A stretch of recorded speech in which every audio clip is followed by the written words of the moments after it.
In a city like Ypsilanti, Michigan, nothing ever really ends. Situations don't disappear. They just sit, waiting. This isn't a rap story, it's a street story. About how one killing can quietly set the stage for another, and how beating a murder case doesn't always mean you're safe when you come back home. Keandre Duff was known around Ypsilanti as Paulie Jugg. He wasn't famous, but he was visible.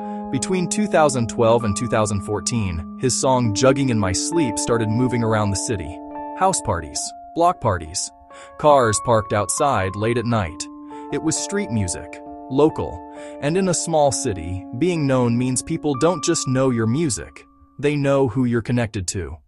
Everything shifted on June 27, 2014. That night, a house party in Ypsilanti turned tense. Too many people, too many egos, different groups sharing the same space. Shots rang out outside the house. 17-year-old Keon Washington was shot in the head and killed. Police arrived and quickly said the shooting wasn't random. They believed it was tied to rival groups operating in the city. Keon Washington was associated with a crew known as BOH. That night didn't just end a life. It created unfinished business. Not long after Keon Washington was killed, Paulie Jugg's name entered the picture. Police charged Keandre Duff in connection with the shooting. At the time, Paulie Jugg was 19 years old, already on probation for drug charges, and suddenly facing a murder case that could have ended everything. His name hit the news, and once that happens, perception becomes permanent. But when the case went to court, it started falling apart. No clear shooter, weak evidence, witnesses unwilling to talk. In April 2015, the charges were dropped due to lack of evidence. Legally, Paulie Jugg beat the case, but in the streets, nothing felt settled. Police said Paulie Jugg was associated with a crew called Rack Life. Keon Washington was tied to BOH. After the case was dismissed, Ypsilanti didn't relax. It went quiet. The kind of quiet where people watch movement, where looks last longer, where everyone knows the situation from June 27, 2014, still hasn't been answered. Paulie Jugg came home, and instead of disappearing, he leaned into what he knew: music. On June 1, 2015, he dropped 425, Out the Cut. The title said it all: Back Outside.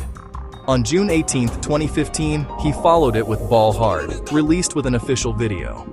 2 drops, back to back. Same city, same unresolved tension. Life was moving forward, but the environment wasn't. Then everything caught up.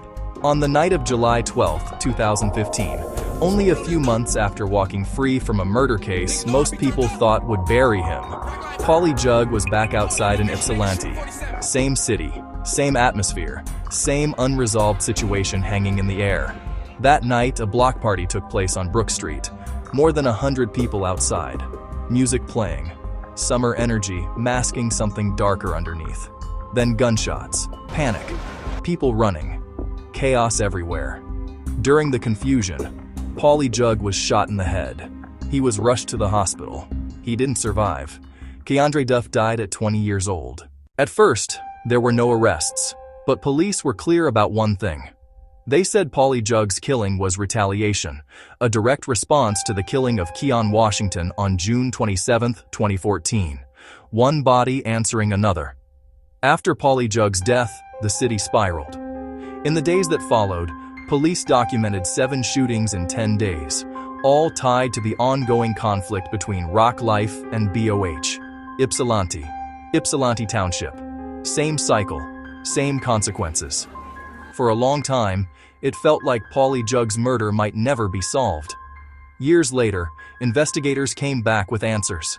A suspect was charged.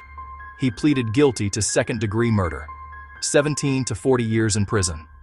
Paperwork finally caught up, but the damage was already done. Paulie Jugg didn't die because of rap. He died because street conflicts don't end when court cases do. One shooting on June 27, 2014 led to another on July 12, 2015. Everything in between was just the countdown.